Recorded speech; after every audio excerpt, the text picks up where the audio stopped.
नमस्कार साथियों, स्वागत है आप सभी का बोस स्टडी में। मैं हूं आकाश आप सभी के साथ। तो साथियों, आज है बुद्ध पूर्णिमा। तो हम जानेंगे कि क्यों मनाते हैं बुद्ध पूर्णिमा को, और साथियों क्या मायने हैं बुद्ध पूर्णिमा के। तो दोस्तों, बुद्ध पूर्णिमा को इसलिए मनाया जाता है क्योंकि साथियों उसी दिन महात्मा बुद्ध का जन्म हुआ था, और साथियों बुद्ध पूर्णिमा वाले दिन ही इन्हें ज्ञान प्राप्त हुआ था, और उसी दिन इनको महापरिनिर्वाण यानी कि इनकी मृत्यु हुई थी। तो दोस्तों इसलिए क्या मनाते हैं, बुद्ध पूर्णिमा मनाते हैं। तो जानते हैं बुद्ध से संबंधित कुछ और जानकारियां, देखते हैं इनसे संबंधित कुछ और जानकारियां महात्मा बुद्ध से संबंधित।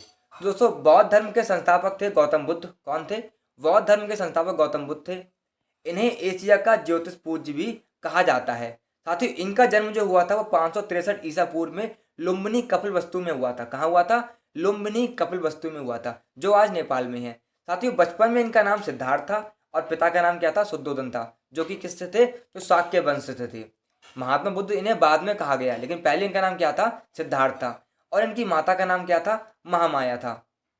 और जो उनकी दूसरी माँ थी, जो जिन्हें हम सौतेली माँ कहते हैं, उनका नाम क्या था? तो प्रजापति गौतमी उनकी सौतेली माँ का नाम था। जो पालक माँ था, यानी कि जिन्होंने इन्हें पाला था, तो वो कौन थी? प्रजापति गौतमी। इनकी पत्नी का नाम यशोधरा था, और साथ ही इनका एक बेटा भी था, और उसका क्या नाम था? उसका नाम था राहुल। क्या नाम था उसका? उसका नाम था राहुल। सिद्धार्थ जब कपिल वस्तु की सैर पर निकले तो उन्होंने 4 दृश्यों को देखा था, और साथ ही वो 4 वस्तुएं क्या थी, 4 दृश्य क्या थे? वो था, पहला एक बूढ़ा व्यक्ति। क्या देखा उन्होंने? एक बूढ़ा व्यक्ति देखा, एक बीमार व्यक्ति देखा था, एक शव देखा था, और क्या देखा? एक सन्यासी देखा था।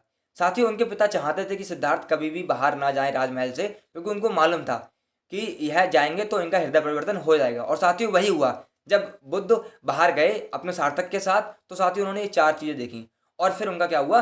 हृदय परिवर्तन हुआ, और उन्होंने इच्छा जताई थी अपनी सन्यासी जीवन जीने की। तो साथ ही यहीं से इनकी शुरुआत होती है सन्यासी जीवन की, कि उन्होंने अपनी इच्छा जताई थी।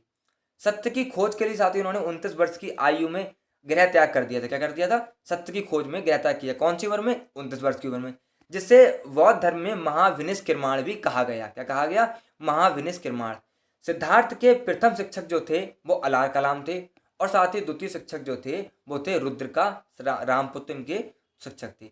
6 वर्ष की कठिन तपस्या के बाद बैसाखी पूर्णिमा की रात निरंजना नदी, जो फाल्गु नदी के नाम से भी प्रसिद्ध है, के किनारे उन्हें एक पीपल वृक्ष के नीचे ज्ञान प्राप्त हुआ था। क्या हुआ था? एक पीपल के वृक्ष के नीचे उन्हें ज्ञान प्राप्त हुआ। साथ ही तभी से वो क्या कहलाए? बुद्ध कहलाए थे। और वह स्थान जहां उन्होंने ज्ञान प्राप्त किया वह क्या कहलाया? तो साथियों वह बोध गया कहलाया। तो जहां उन्होंने ज्ञान प्राप्त किया वह बोध गया, और साथियों तभी से वह क्या कहलाए? बुद्ध। उससे पहले लोग उनके किस नाम से जानते थे? तो उससे पहले साथियों उन्हें सिद्धार्थ के नाम से लोग जाना करते थे। उन्होंने पहला अपना उपदेश कहाँ दिया? तो साथियों उन्होंने पहला अपना उपदेश सारनाथ में दिया, जिसे ऋषि पत्नम के नाम से उस टाइम जाना जाता था। बौद्ध ग्रंथों में इसे धर्म चक्र परिवर्तन कहा गया। जब महात्मा बुद्ध ने अपना पहला उपदेश दिया सारनाथ में, तो साथियों उसे क्या कहा गया? धर्म चक्र परिवर्तन कहा गया बौद्ध धर्म में। बुद्ध ने अपने उपदेश जनसाधारण की भाषा पाली में दिए थे। तो साथियों पहले भाषा थी एक पाली, तो उसमें उन्होंने सारे अपने उपदेश दिए हैं। सर्वाधिक उपदेश उन्होंने कुशल देश की राजधानी श्रावस्ती में दिए। साथियों ऐसे क्वेश्चन बहुत आता है कि सर्वाधिक उपदेश महात्मा बुद्ध ने कहाँ दिए थे? तो कहाँ दिए थे? तो श्रावस्ती में उन्होंने अपने सर्वाधिक उपदेश दिए थे, जो किसकी राजधानी थी? तो साथियों कौशल की वो राजधानी थी।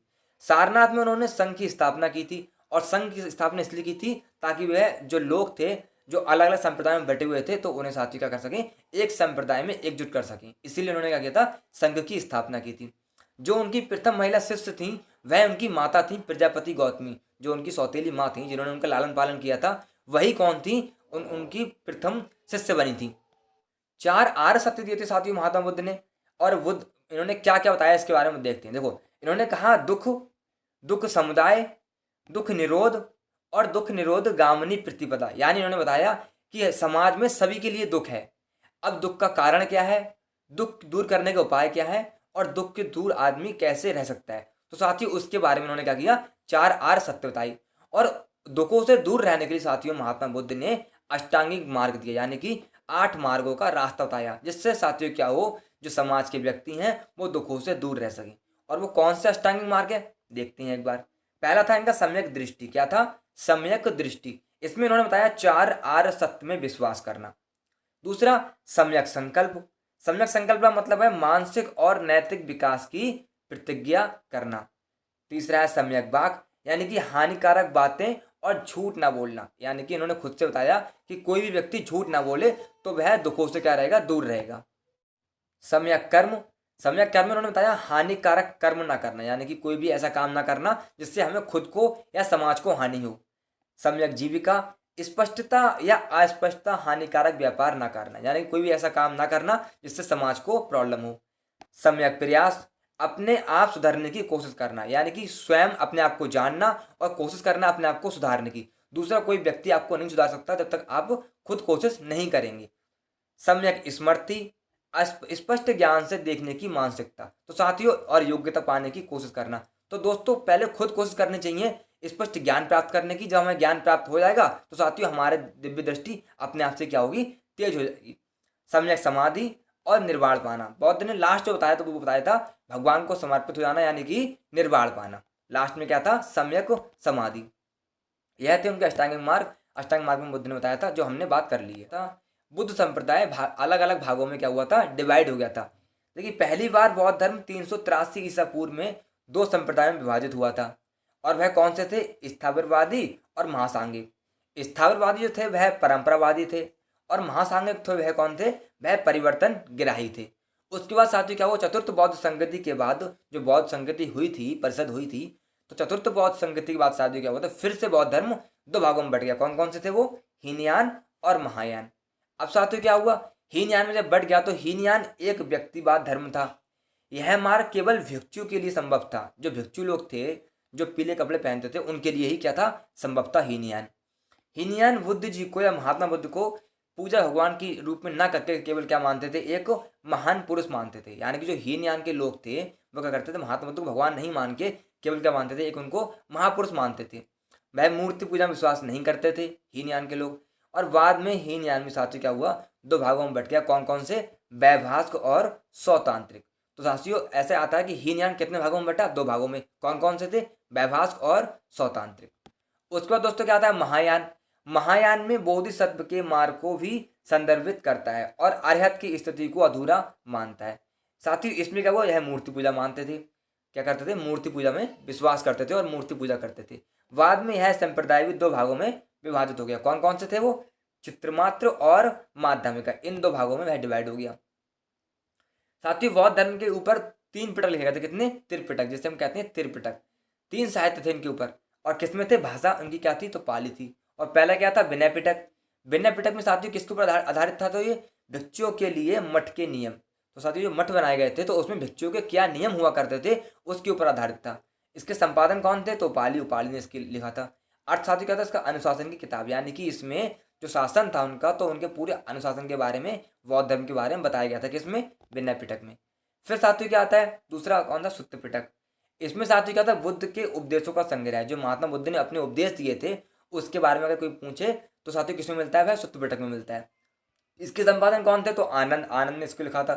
यह किस पर आधारित था, तो सूत्र की टोकरी पर। किस पर, सूत्र की टोकरी पर। और तीसरा आता है अभिधम पिटक। कौन सा आता है, अभिधम पिटक। इसमें सूत्र के प्रकट होने वाला दर्शन है। और संपादन कौन थे इसके, मोगलीपुत्र से। कौन से थे, मोगलीपुत्र से। और अर्थ क्या था, बौद्ध धर्म के सिद्धांत। क्या अर्थ था, इसमें बौद्ध धर्म के सिद्धांत के बारे में बताया गया है। गौतम बुद्ध के जीवन से संबंधित बुद्ध धर्म के प्रतीक। तो साथियों कुछ प्रतीक थे इनके जीवन से संबंधित, वो देख लेते कौन कौन से प्रतीक थे। पहला था जन्म से संबंधित, वो क्या था, कमल एवं सांड। जब इनका जन्म हुआ था तो क्या प्रतीक था इनका, कमल एवं सांड। जब इन्होंने साथियों गृह त्याग किया था अपना, जब घर छोड़ना था तो उसे उसको क्या प्रतीक दिया था, तो घोड़ा। यानी कि जब उन्होंने गृह त्याग अपना किया था तो उसे घोड़ा का प्रतीक चिन्ह दिया था।